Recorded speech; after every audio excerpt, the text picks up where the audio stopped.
Good evening, everyone, and welcome to another lesson in Tanya. Tonight we're starting chapter 38. In chapter 35, 36, 37, the rabbi was speaking primarily about the power of action, how tzedakah encapsulates my entire body's involvement, and that's why when the Torah refers to tzedakah, it doesn't mention it by name. It just says the mitzvah. I'm sorry, not the Torah, the Talmud, Jerusalem Talmud.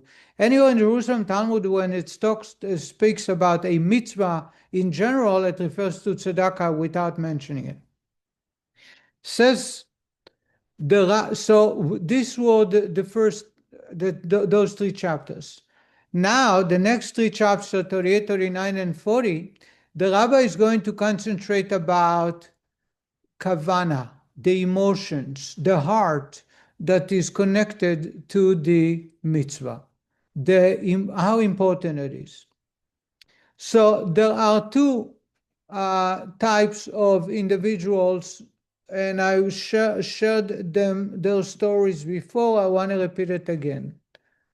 There was a yeshiva boy praying the Amidah prayer, and when he did Oseh Shalom, when he walked 3 steps back at the end of the Amidah, and he said the Oseh Shalom, his rabbi went over to him and shook his hand and said, Shalom Aleichem, welcome.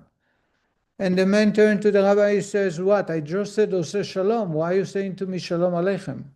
And the rabbi says, because I saw on your forehead that when you prayed the Amidah, you actually traveled the world. You were in Tokyo, then you're in the Eiffel Tower in Paris, then you're in Sydney, Australia, then you're in Johannesburg in the safari, then you're in the Kotel, then you're in Manhattan closing deals, and when you took off the 3 steps, you're coming down of the plane of your imagination of flying around the universe. So I greeted you, Shalom Aleichem, welcome home.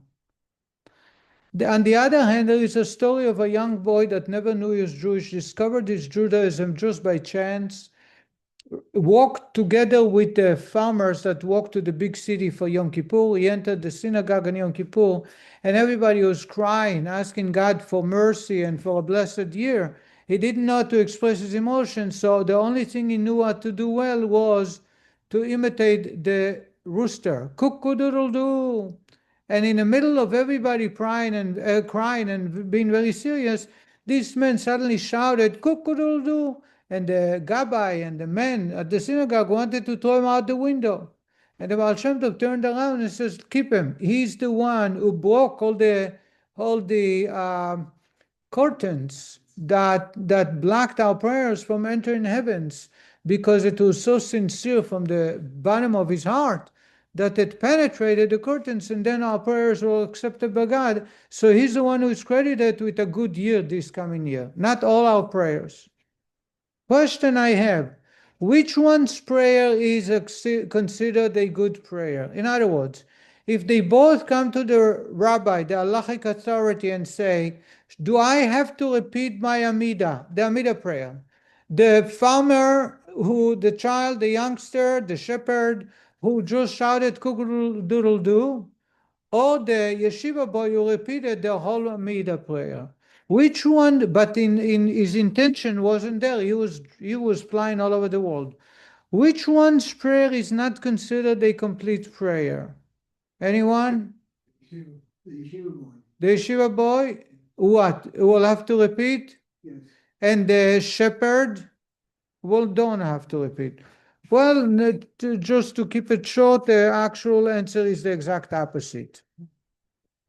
The farmer did not say the prayer. He did not say the Amidah. So if he's going to the rabbi sharing what he had done, the rabbi would say, get someone who can say with you the words verbatim and say the Amidah prayer. The yeshiva boy, however, his intention wasn't there, but he said the words.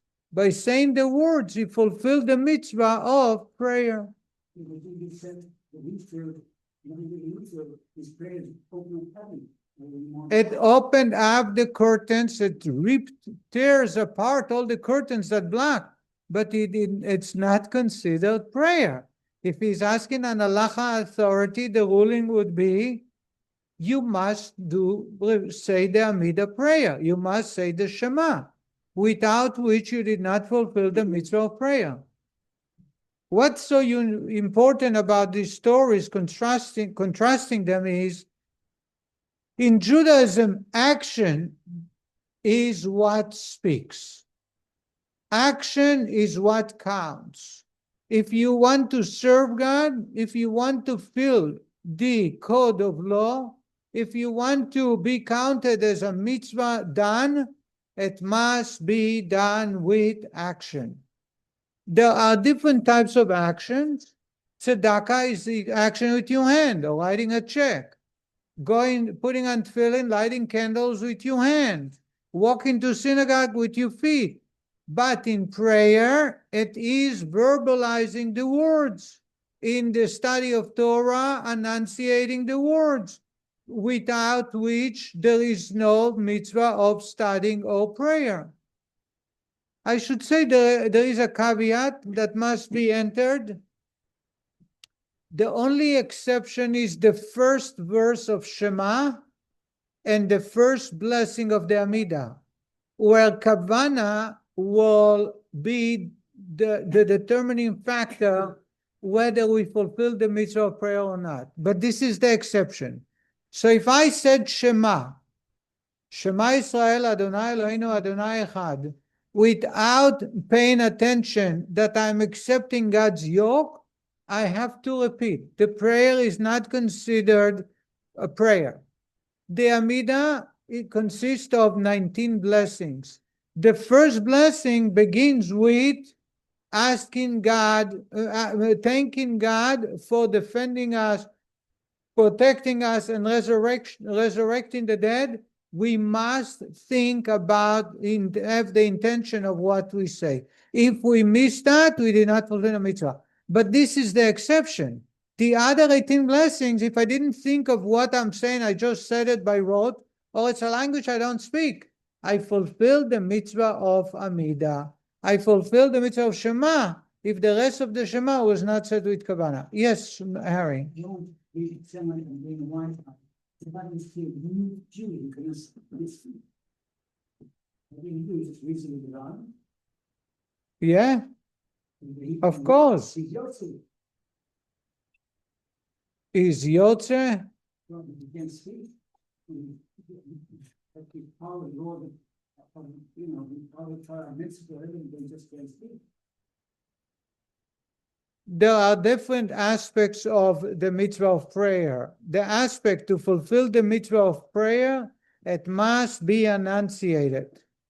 If there is no enunciation, you did not fulfill the mitzvah of prayer. Is he obligated to say the prayer? That's a different story, I'm not sure. But to say that someone who's mut, that fulfill the mitzvah of prayer with just reading with the words with his eyes, is questionable. I'm not sure about that. Let's continue. What the rabbi is going to teach us is, even though action speaks louder, even though, as we discovered in the previous 3 chapters, the main goal of our life is to fulfill mitzvot in action, yet if we have the kavanah is intention, proper intention, it will enhance the mitzvah to a far greater degree. That is possible. However, we need to understand from the outset that the real mitzvah can be fulfilled only when it involves action. And prayer, the action part of prayer, the action part of study is words, saying words. That's why by Hannah, the mother of Samuel, is the mother that taught us how to recite the Amidah prayer. It says that only our lips were moving, but our voice was not heard. And that's why Eli, the high priest, thought that she's drunk, that she's mumbling words. And she said, no, I'm facing a very difficult life, and therefore I'm pouring out my heart. For me, we learned that the Amidah has to be, it's called the silent prayer. Silent means we do not say the words aloud, but we have to enunciate the word. We must say them. We must move our lips. If we didn't move the lips, we didn't fulfill the mitzvah.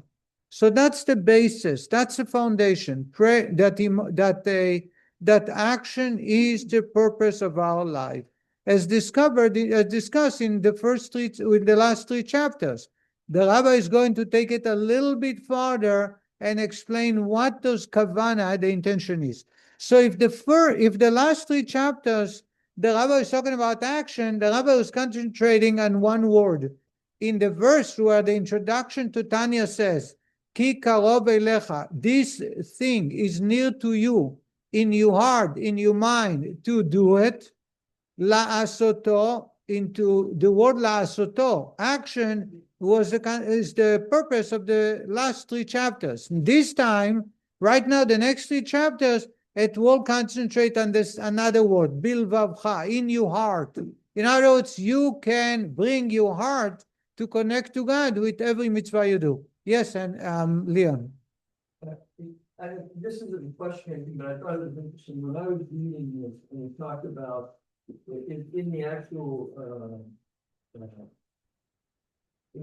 Tanya, it says in there that you should not only say them, but you should say them with vigor, with a certain amount of like volume is what I got out of it.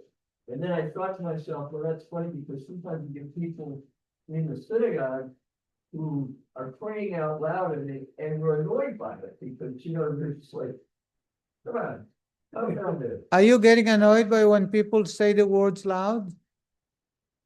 Yeah. Sometimes I am. Yeah, I have to be honest. Yeah. Can be a distraction. Huh? It drives you crazy. Yeah. So you're lucky you're not Sephardic, number one.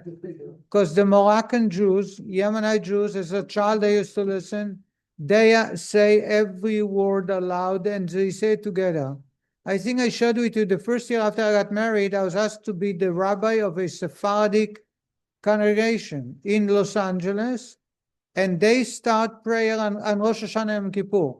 And they start the prayer at 8 a.m., which was mind-boggling because we start at 10. And we finish at 1:30, 2 o'clock. They start at 8 and they finish at 4:30. They go to have a meal and then they go back to pray. And the second day, same thing. Yom Kippur, they start at 8 or maybe even earlier. And the whole day they pray because they have so much to say. And they say it together in chanting. However, I should say there is a plus to what the way they do it is because Sephardic Jews know prayer. And the reason they know prayer is because when they were growing up, they said it together aloud. So they remember it.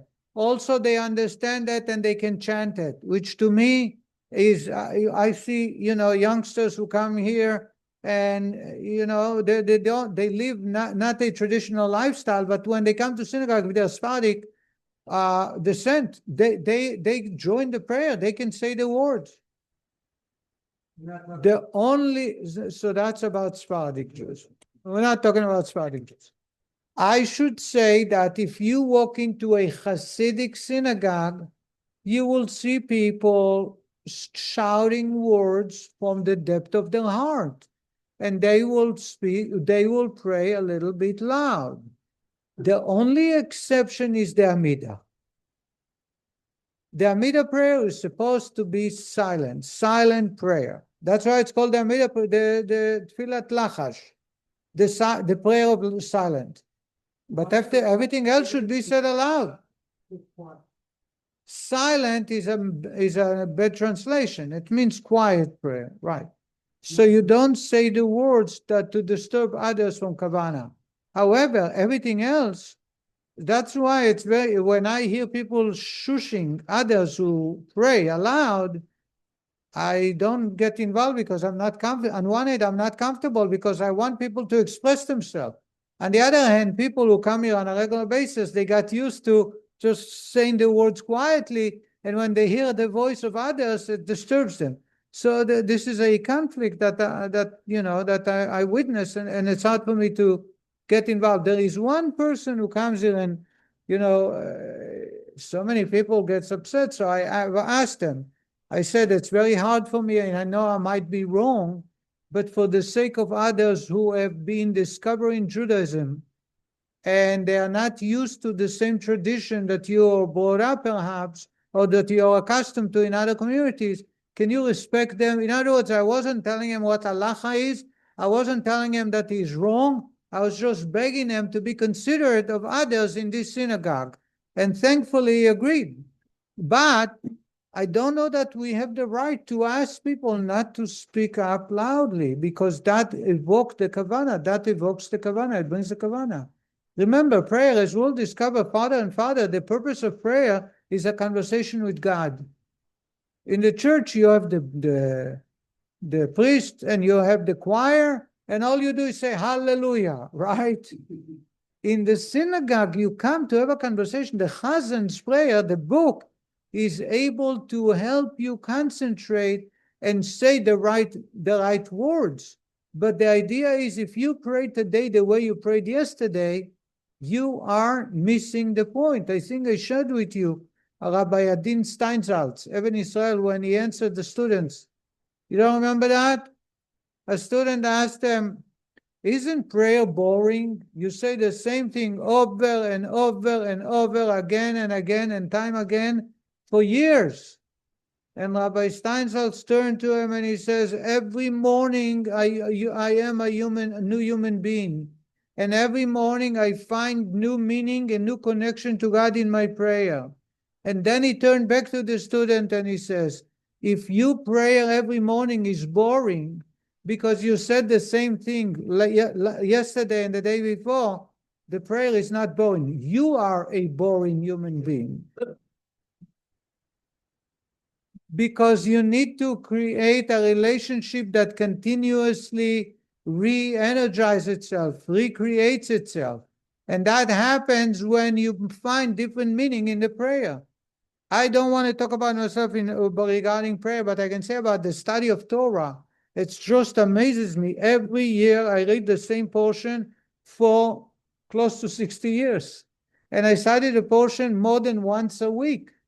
And yet the excitement, looking forward to the portion, because I know I'll discover something new.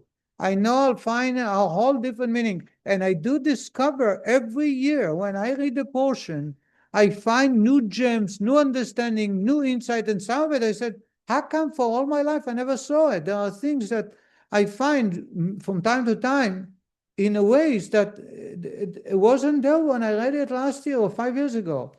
I think the same is about prayer. We need to learn to make sure that our life, and when we pray to Hashem, we have the words, it's the tools, but use them to your advantage to connect to Hashem in a unique way every day.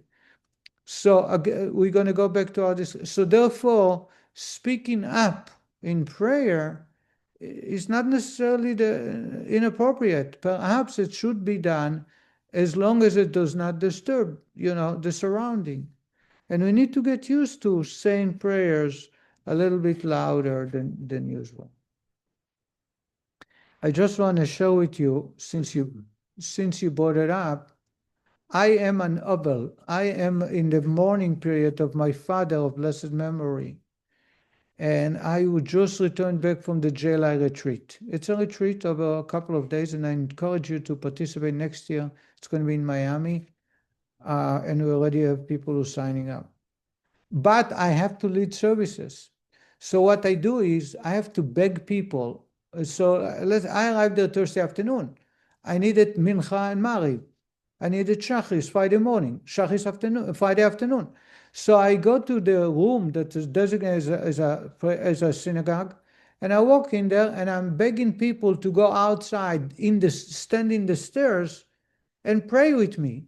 So I would think that they don't have proper kavanah because people pass by. You don't have a table to put the prayer book on. It's very difficult. It happened to me more than once. That's why I share. Otherwise, I wouldn't share.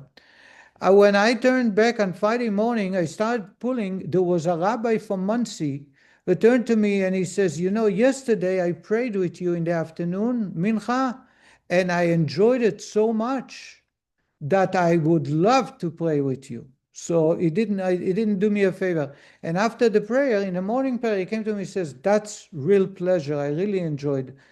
And part of the reason is I don't think I have I don't have a voice for being a chazan. It's just that I utter the words a little loud, and I start in every chapter and end in a chapter. The second person came to me a Saturday night. Shabbat was over. Everybody was in the large room because there was some type of entertainment, and I needed to pull people outside to have my own minyan. And I'm begging people, and some people helped me. So before we know it, the problem is it was in the tea room where there's a lot of parties going on, people schmoozing, eating. So after prayer, I said to her, I turned around and said, Yishar koyach for enabling me to do the mitzvah. I really appreciate it. I know it taking you out of your comfort zone. There was no table to put your prayer book. So one of the men comes over to me with white beard, a real Chabad Chassid, and he says, I want you to know that I don't know if you should thank me because I feel like I should thank you, except you don't thank people for doing a mitzvah. But if it wasn't a mitzvah, I would thank you because I prayed with you on Friday morning and I really, really enjoyed it. It made me pray with more Kavanah. These are the words he said. So when you asked tonight and I saw you, I jumped right away. And I want you to know that I enjoy the same thing. I don't know. He said to me, I cannot explain it, but just being in a smaller group, more intimate, and the connection between the cantor, the leader, and the participants is a more intimate way. It made me concentrate better. So not only don't feel bad asking me, but I'm going to look for you because tomorrow morning there is a set time for every prayer. I'm going to come and I'm going to look for you, and you can count on me because that's something that I'm benefiting. Why this happened just 2 days ago. It happened on Friday morning. I'm showing you the first person on Saturday night. Second person, what? When are these guys moving to Sarasota? When are they moving to Sarasota? Thank you so much. Come on down. I'm going to give you a name, Gabbai Rishon. I will tell you about that. My father. Dr. Stein is going to be Gabbai Sheni, you're going to be Gabbai Rishon. Father used to say, you're supposed to pray where you can hear the words. Right. Not to disturb the other person, but to say out loud to you so you can hear it. So you hear the words, that's what we're talking about. That's what I'm saying. All right. So some people are over. So when people overdo it, I tune them out. how do you tune them out? I listen to myself praying. I don't hear him. Oh, so without affecting them, Right. you internally tune them out. I try. Welcome to the club. That's what I do. And it's very painful because the person I was speaking about, part of the way I tamed them is I said to him, come and stand next to me, far from the rest. So A, he lowered his voice. B, he's praying next to me. But do you think it's easy on me? It's very difficult. It's very hard. And I say to myself, you need to tune out. You need to tune out. As a rabbi, I'm not allowed to be tuned out because I have to hear if someone miss some parts of the prayers, misreading, or if there is something that breaks up among the congregants. So I have to be tuned in, and I'm an extra tuned in. But when that happens, I have to tune out, and it's a challenge. But that's the way to do. Huh? We have some creative prayer occasionally too. So let's go back to before we read some text. The rabbi is going to compare action or words of mitzvah whose action is speech to a body of an object, of a human, of an animal. And the kavanah is the neshama, the soul of the person. The body is around without the soul, but it has no sensitivity. It cannot answer back on a question, and it will not hurt you. It will not move. They don't move. But when you infuse it with neshama, it comes alive. That's what kavanah will do. So even though the first three meaning, chapter 35, 6, and 7 is all about action, and how action supersedes everything, the rabbi will explain that is because God wanted to affect the physical universe. The physical universe is affected through action more than any other way. Therefore, action is priority, is number one. However, don't let go of the Kavanah. Don't think that that's sufficient, because as we'll find out, you can create an entire cemetery with dead mitzvot. Because the mitzvah, without Kavanah, what happened? You create a mitzvah, imagine you're creating a body, but the body is dead. I read a story of a chassid of the Baal Shem Tov, who had a buddy of his, who became a giant of Torah scholar, and he went to his community, to that man's community, to convince him to realize that the way he studied Torah is he's creating a lot of dead bodies. So he went to his community, and after Yom Kippur, he banged at the table and says, "This synagogue is a big, big cemetery, and you all are grave diggers and buriers. You bury all the mitzvot in this place. They never ascend up to heaven. You have mitzvot who are buried all over the synagogue. I say a huge cemetery."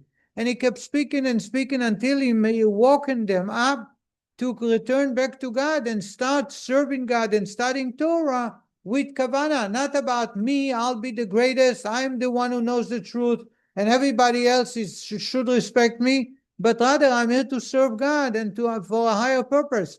So then you have the proper Kavanah in the study of Torah and the performance of mitzvot, which enable the mitzvot and the Torah to ascend back to God. Otherwise, what do? You're a grave digger. You bury dead bodies because you're creating bodies without souls. So you fulfill the mitzvah. So back to the shepherd and the yeshiva boy, which one will have to repeat the prayer, or to recite the prayer? The shepherd, because there was no words there. He had achieved greatly that no one else with the prayer can achieve. But the mitzvah to pray was not fulfilled. The yeshiva boy, on the other hand, fulfilled the mitzvah.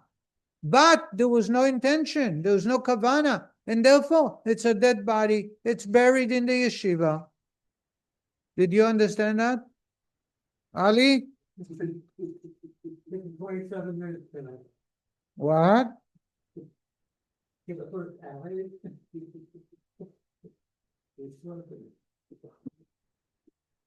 Chapter 38, page 528. In the previous chapters, the Alter Rebbe discussed the distinctive merit of mitzvot performed by speech and action. For by means of them, the vitalizing soul is elevated to holiness. In other words, only when I serve God with action, I fulfill my purpose and I make God proud.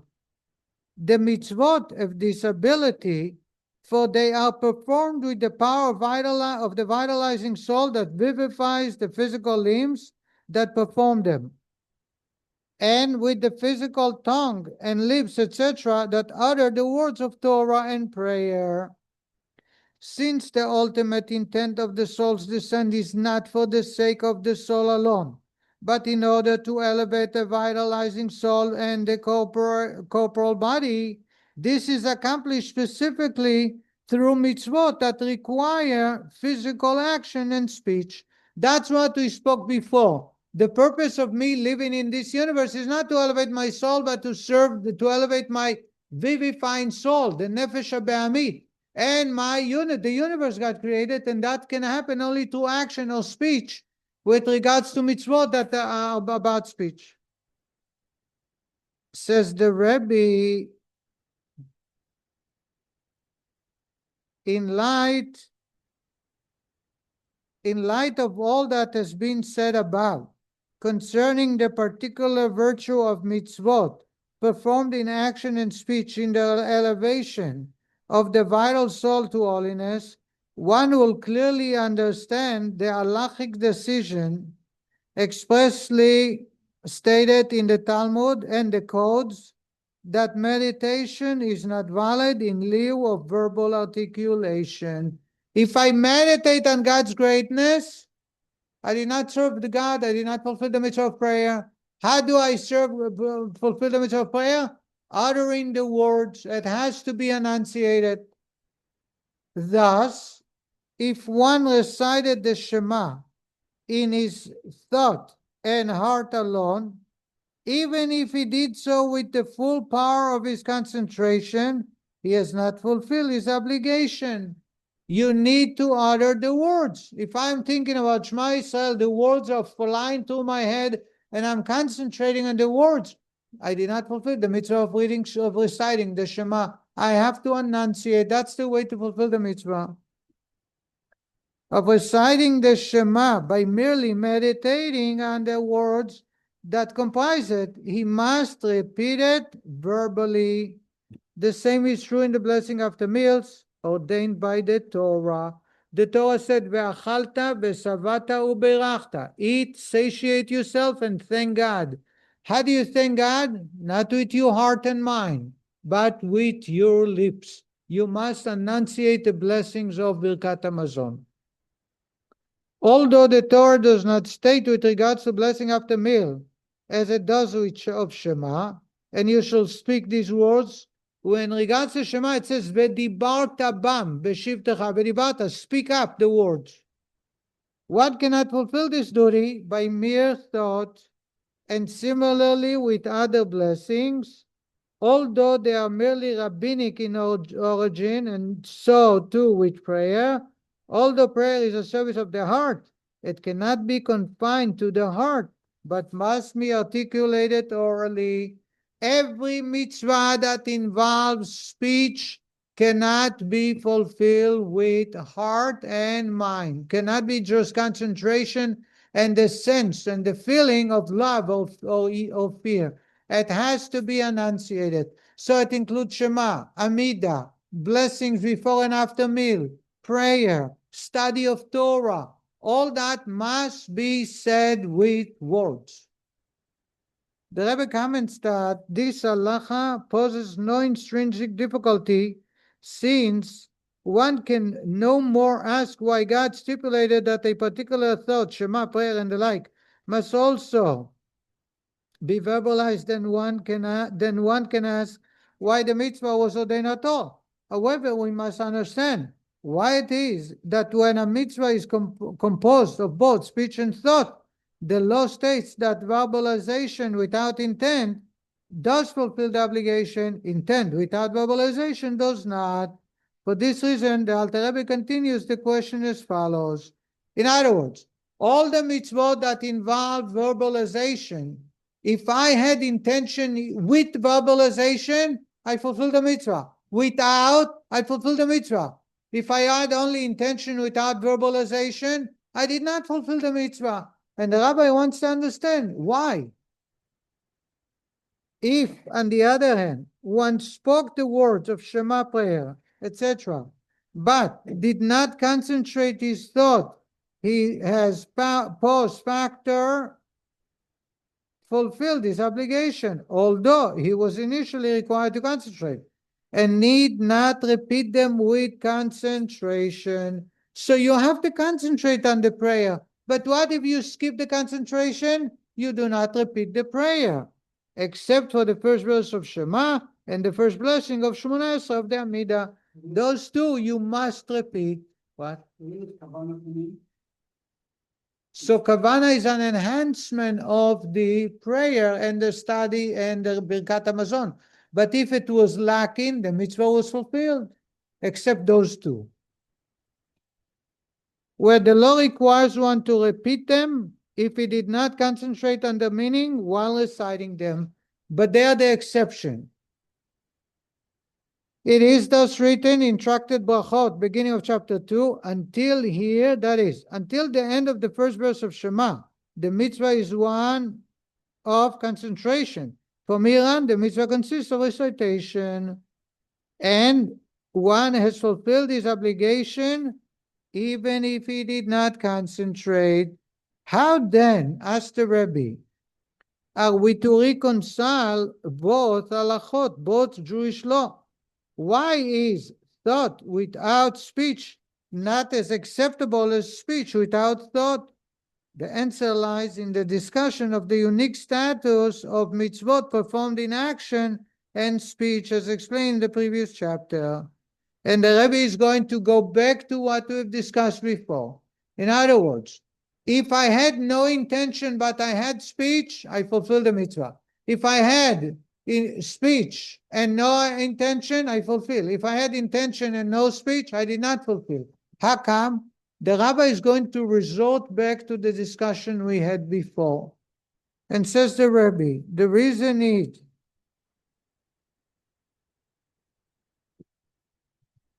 this is because the divine soul does not need to perfect itself through mitzvot. Rather, the goal of mitzvot is to draw down godly light to perfect the vital soul and the body. This is accomplished by means of the letters of speech, which the soul utters by means of the 5 organs of verbal articulation, and through the mitzvot of action, which the soul performs by means of the body's other organs. What the rabbi is saying is, why am I here? I'm not here to perfect my godly soul. I'm here to walk in God's construction site, to perfect the universe, to perfect my animal soul. The change in the physical world happens only through affecting the material layer of the universe. And that can happen through action or with mitzvot of speech, through speech. It is considered action for that type of mitzvah. The mitzvot involving speech and action, which utilizes the power of the vital soul and the organs of the body, serve to elevate them.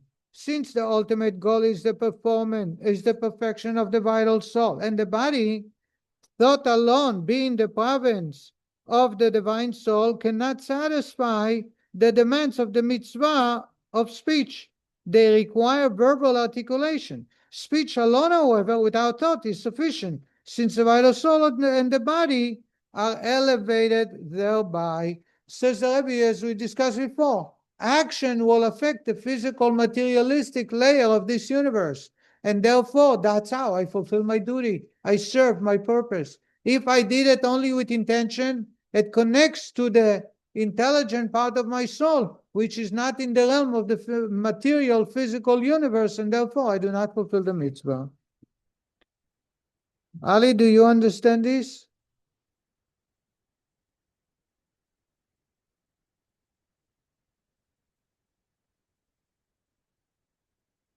From the beginning of chapter 35 until here, the Alter Rebbe has expounded the phrase to do it. The conclusion of the verse, for the matter of observing the Torah and mitzvot is very near to you, in your mouth and in your heart, that you may do it. He explained that the mitzvah of action and of speech, which is also deemed action, are of paramount importance, since it is through them that we achieve the goal of transforming this physical world into a dwelling place for God in the lower realms, that is, a place where godliness, will be revealed to an even greater degree than it is in a higher spiritual worlds. This goal will be realized when the energy of the vital soul and the body of every Jew will ascend from Klipat Nuga to holiness. Thereby, all of Klipat Nuga, meaning the vitality of the entire world, will ascend to holiness, and automatically the 3 impure Klipot will cease to exist. Thus, there will be no obstruction of godliness in the world. Godliness will radiate throughout. The world will be God's dwelling place. Yes, did you understand, Ali, what I've just said? Oh, that's good. We have a scholar in the room. So I have a story for you.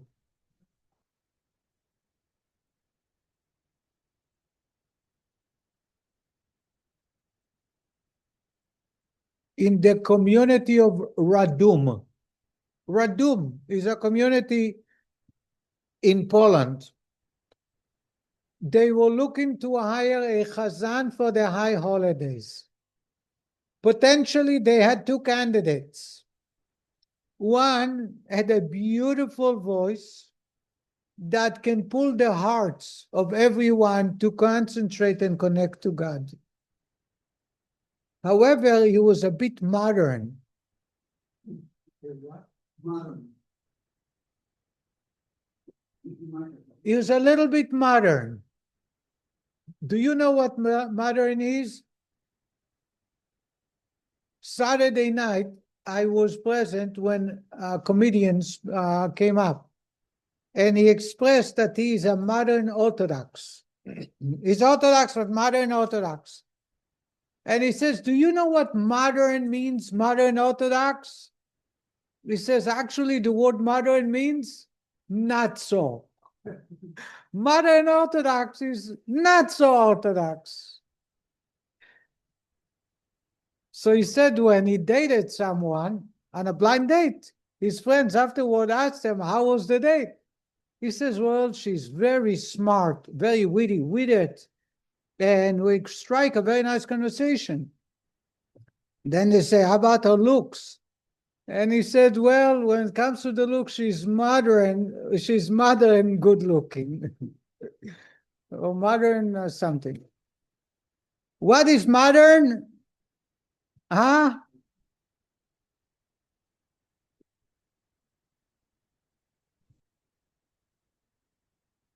Modern is orthodoxy. So Ali knows what modern is. The other Chazan was someone who knew all the prayers, and he was a God-fearing man. However, his voice wasn't the greatest. He didn't have a good voice, but he was a God-fearing man. And a debate ensued. Who should we hire? The modern cantor with beautiful voice, or the pious man with not such a good voice? So I turned to Ali. Ali is a Mavin and Chazanim. Which one would you hire? I've hired a good voice, so let's do the other half. You'd hire the good voice, and was it the other way around? Well, we call it smart. You're getting smart. Leon, which one would you hire? With a good voice. Harry? I had a guy with messaging voice. Why? His prayers he carried better than another guy. So they could not come to a conclusion. What do you do when you cannot reach a conclusion? You prefer God. You go to the rabbi.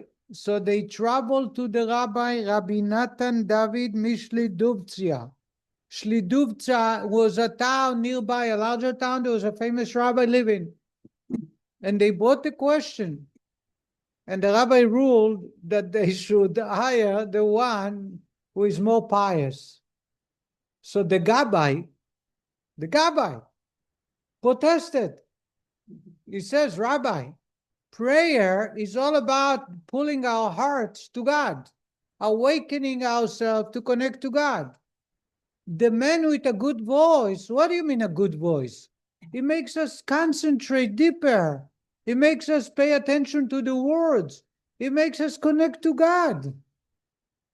Why did you favor the other one who doesn't have that voice? And the rabbi turned to him and he says, you know, if it was all about our heart, our concentration and our devotion and our meditation, you're right. But when we come to pray, we want God to listen. We want God to answer our prayers. And the one who have a fear of heaven is connected to God. Not so the one who is modern. And that's why we need him. You have to understand that together with our concentration and together without kavanah and devotion, it's all about reaching out for God. And God, pleasing God, serving God, making God pay attention to our needs. So when God gave us a mission, how do I serve God? Not in which is easier or more comfortable, but the way God is pleased. How is God pleased? When I change the universe, I impact my section, my area of the universe. I'm living in peace with my family. I impact the universe. I myself do the mitzvot in action, mitzvot involved with speech. I use my mouth to utter the words, living them in the thought and the concentration, even though to myself internally, I feel that I've done the mitzvah to a greater quality, but I didn't serve God. It doesn't serve the purpose for which I was sent here. And therefore, speech without concentration, I feel the mitzvah. Concentration without verbalization, I didn't fulfill the mitzvah. I didn't have God involved here. You get it, Ali? I still go with the guy who inspired the congregation to reach another person. Uh-huh. I would go with the guy who inspired the congregation, which is really the purpose of anything. Did you hear what I said? Do you understand that prayer is not just about us? It's about God. God paying attention. But it's one guy standing there versus the entire congregation who's praying against. But it's that guy connects to God. That's all you need. That's the guy. But So I'm here to tell you that God is not connecting to you.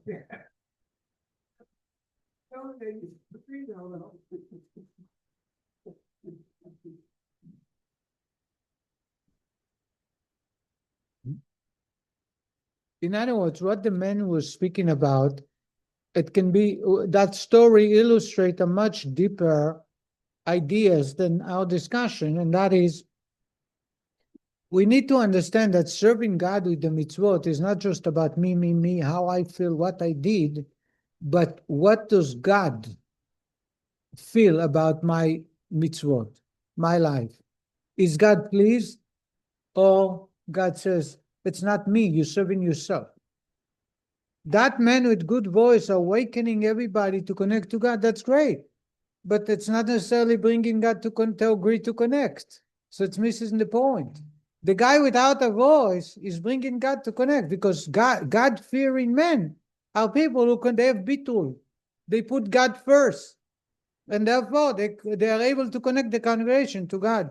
The fact that I did not have the proper intention, I didn't pay attention to the words, and I didn't start crying because the cantor wasn't so heart-wrenching melody, does not detract from the fact that we have established a connection, because God is here. But if I have good melody and good voice, but God is not nowhere to be found, I didn't establish any connection. That's the idea that action, enunciation, verbalization is what God wants from us. Concentration is a plus, as we'll discover, is a must. But without concentration, I fulfill the mitzvah. What if I have only concentration and I don't have verbalization? I didn't fulfill the mitzvah, even though it makes me feel good. You know, the one who shouted, "Kukudoodle-doo," he poured out his heart. He has established great connection to God. The yeshiva boy who said the whole Amida had no idea that he's speaking to God. He was thinking about flying first class, business class, premium plus, which seats he's sitting. He was thinking, who is he meeting? But he fulfilled the mitzvah because that's what God wants. Since the entire, by the way, it brings me to a verse we just studied not long ago. I'm sure you heard of Korach. Korach. Have you heard of Korach? When Korach rebelled against Moshe, what does he say? Ki kol ha'eda kulam kedoshim. For all, the entire community are all holy. Uvetocham Hashem, and among them is God. Umadua titnas'u al kahal Hashem. Why do you rise up above the community? He turned to Moshe and Aaron and says, everybody is equal. Remember that? That's the rebel. That's how he started his rebellion against Moshe and Aaron. According to Kabbalah, it all started at the end of the story of the spies from last week. After the week earlier, Shlach is before Korach. Shlach is send away spies. With the spies' return, they discover that action is the most important way of serving God. And therefore, going to the Holy Land to farm and toil and plow and harvest and serve God is the way to bring pleasure, and not studying Torah in the desert. In other words, action. If it's action, Korach turned to Moshe and Aaron and said, in action, we're all equal. You're no better than Joe Schmo. They eat matzah, you eat matzah, you don't eat matzah different than they are. If it's about concentration, you have a deeper understanding of godliness. You have a longer concentration. I understand there are levels among Jews, but if it's about action, every man, male, female, child can do the action equally. So why are you rising above them? That's Korach. You know what Moshe answers him? First thing he says, Boker. Boker, what is Boker? In the morning. ויודע השם את אשר לו ואת הקרוב והקריב אליו. God will, in the morning, God will show exactly what his intention, and the one who is closer to him, he will choose. That's Moshe. Why does he have to delay it to the morning? Why does he say Boker? This was in the afternoon. Why Boker? Why not now? So the Rashi explained, he said to them, be patient, take your time and think, what are you doing? I am saying only God's words. You playing with fire, don't do it. Sleep overnight. That's the first time a man says, sleep over it for the night. That's Moshe's words. According to Kabbalah, Boker, Moshe turned, by the way, Rashi is into it. Moshe says to them, action is the most important way to serve God. And in that way, there is no difference. There are no categories of serving God in action, but there is another part to the action. Just like morning, when the sun shines, you can see every object in the room which you did not see during the night. When it's dark and it's nighttime, you don't see the objects. You can see a box, or you can see a frame, and you don't know if it's the window or a painting. Comes the morning, and you can see, here is the window, and here is a painting. You see, it clarifies. In other words, intention does count and is important, and it does bring a greater clarification to the action, and in that way, there are levels. And that's what Moshe said to him. In other words, Moshe was addressing his claim that after the spies refused to enter, God says, no, you have missed the point, because action is the most important. And this is what we discovered in the last 3 chapters. Moshe answers them, but still there is a one point, but, a big but. And that but is that in the morning, you see when the sun shines, you can distinguish different objects, chairs, tables, books, plates, forks, knives. You can tell the difference because the sun shines. Intention will illuminate the action, will bring the light into the room, will make the body come alive. And in that way, there are various levels. And in that's why I am different than you are, and I'm chosen by God to make this, to tell you what God wants. This is Korach, in essence. This is the debate between Moshe and Korach. Let's continue. Harry, you got it?